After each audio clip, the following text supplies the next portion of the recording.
ನನ್ನ ಕಣ್ಣಿನಲ್ಲಿ ಒಂದು ಹೆಚ್ಚು ನೀರು ಇಳಿದಿಲ್ಲ. ಆದ್ರೆ ಈಗ ಮಾತ್ರ ಕಣ್ಣಲ್ಲಿ ಕಣ್ಣೀರು ಸುರಿಯುತ್ತಾ ಉಂಟು. ಎಷ್ಟೇ ಅದುಮಿಕೊಳ್ಳುವುದಕ್ಕೆ ಪ್ರಯತ್ನ ಪಟ್ಟರೂ ನನ್ನಿಂದ ಸಾಧ್ಯವಾಗಿದ್ದ ಇಲ್ಲ ಪ್ರಭು. ಸಂಪತ್ತು ಸಾಮ್ರಾಜ್ಯವನ್ನು ಕಳೆದುಕೊಂಡಾಗ ಕಣ್ಣೀರನ್ನು ಸುರಿಸಿದವಳಲ್ಲ. ಕಾಡು ದಾರಿಯನ್ನು ಸೇರುವಂತಹ ಸಂದರ್ಭದಲ್ಲಿ ನಾ ಕಣ್ಣೀರನ್ನು ಸುರಿಸಲಿಲ್ಲ.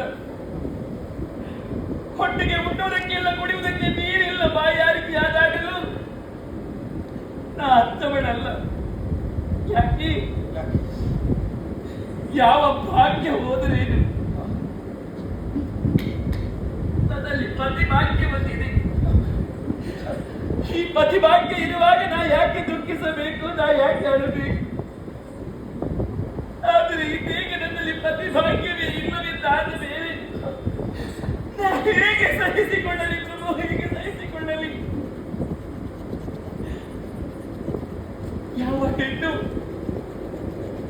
ಯಾವ ಹೆಣ್ಣಿಗೆ ನಾಥನಿಲ್ಲವೋ ಹಾಗೆ ಅನಾಥರಂತೆ.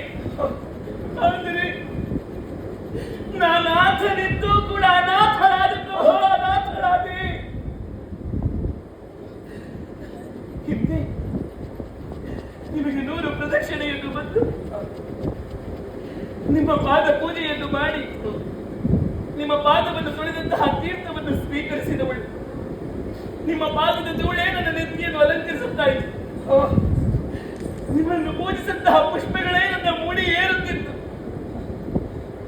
ನೀವು ಉಂಡು ಬಿಟ್ಟಂತಹ ಅನ್ನ ಉಚ್ಚಿಷ್ಟವೇ ನನಗೆ ಆಹಾರವಾಗಿತ್ತಾ ಇತ್ತು. ಇನ್ನೆಲ್ಲಿದೆ ಆಹಾರ? ಇನ್ನೆಲ್ಲಿದೆ ನನಗೆ ಆಧಾರ ಸ್ವಾಮಿ? ಇನ್ನೆಲ್ಲಿದೆ ನನಗೆ ಆಧಾರ? ಕಾಯಿನ ವಾಚ ಮನಸ ತ್ರಿಕರಣ ಪೂರ್ವಯುಕ್ತವಾಗಿ ನಿಮ್ಮನ್ನು ಸೇವಿಸಿದ್ದು ಹೌದೇ? ನಿಮ್ಮಲ್ಲಿ ಕೈ ಮುಗಿದು ಬೇಡಿಕೊಳ್ಳುತ್ತಾ ಇದೆ. ನನ್ನಿಂದ ಅಪರಾಧವಾಗಿದ್ದರೆ ನನ್ನನ್ನು ಕ್ಷಮಿಸಿಬಿಡಿ ಪ್ರಭು, ಕ್ಷಮಿಸಿಬಿಡಿ. ಇಲ್ಲ ಅಪರಾಧ ಮಾಡಿ ಇಲ್ಲ ಅನುಕೂಲ ಋಣ ಹರಿಸುವಲ್ಲಿ ಸಹಾಯವನ್ನೇ ಮಾಡಿದೆ ನೀನು. ನೀತಿ ನೀತಿ ಸತ್ಯವಚನ ಉಳಿಯಬೇಕು. ಸತ್ಯಕ್ಕಾಗಿ ನಾವು ಬದುಕಿದವರು. ಅದಕ್ಕಾಗಿ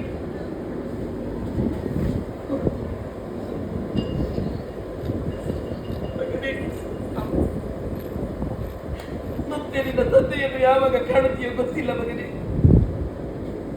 ಕೊನೆಯ ಬಾರಿಗೆ ನಿನ್ನ ತಂದೆಯನ್ನು ಕಂಡು ಮಾತುಗಳನ್ನಾಡಿ ಬಾ.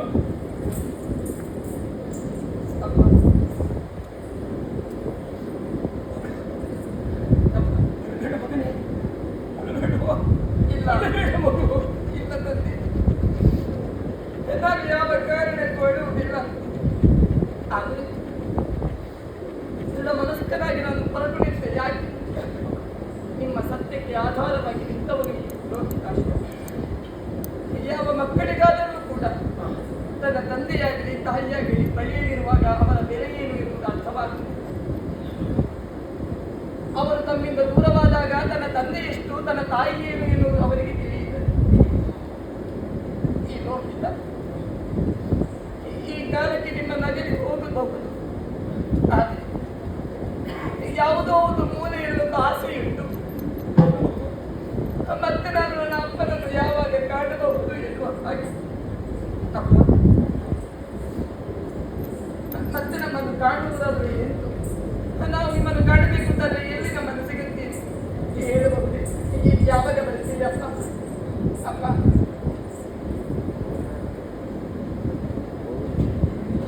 ಯಾಕೆ ನಾಳೆಗೆ ತಡವರಿಸುತ್ತಾ ಉಂಟು ನಿಮಗೆ? ದೂರವರೆಗೆ ಇರ್ತೇನೆ. ಯಾವಾಗ ಬರುತ್ತೀನಿ?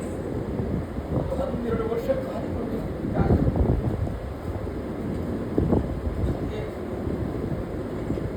ಬಂದಿ ಎಡೆ ಪರಾಗಿ ಇದ್ರೆ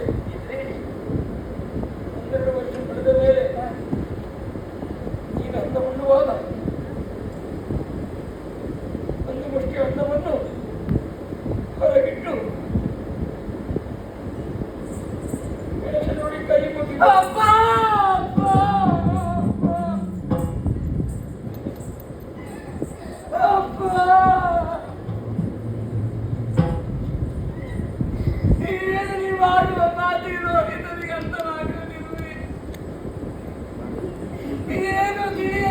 ನನ್ನ ಭಾವಿಸಿಕೊಂಡಿರಿ ಅಪ್ಪ, ಭಾವಿಸಿಕೊಂಡಿರಿ.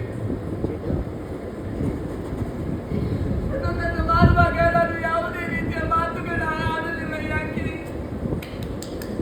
ಮತ್ತೆ ನನ್ನ ಅಪ್ಪ ನನ್ನನ್ನು ಕಾಡುವುದಕ್ಕೆ ಬರುತ್ತಾಳೆ ಎಂಬಂತಹ ಆಸೆಗಳಿತ್ತು. ಆದ್ರೆ ನೀವು ಮಾಡಿದ ಮಾತು ಕೇಳುವಾಗ ನೀವು ಬರುವುದಿಲ್ಲ ಎನ್ನುವುದು ಅರ್ಥವಾಯಿತಪ್ಪ. ಜೀವನಕ್ಕೆ ಜೀವವಾಗಿ ಆಧಾರವಾಗಿದ್ದ ಅಪ್ಪನನ್ನು ಕಳೆದುಕೊಂಡು ನಾನು ಬದುಕಿರಲಾರೆ. ನಿಮ್ಮನ್ನು ಬಿಟ್ಟು ನನ್ನಿಂದ ಒಂದು ಕ್ಷಣವಿರುವುದಕ್ಕೆ ಸಾಧ್ಯ ಇಲ್ಲ.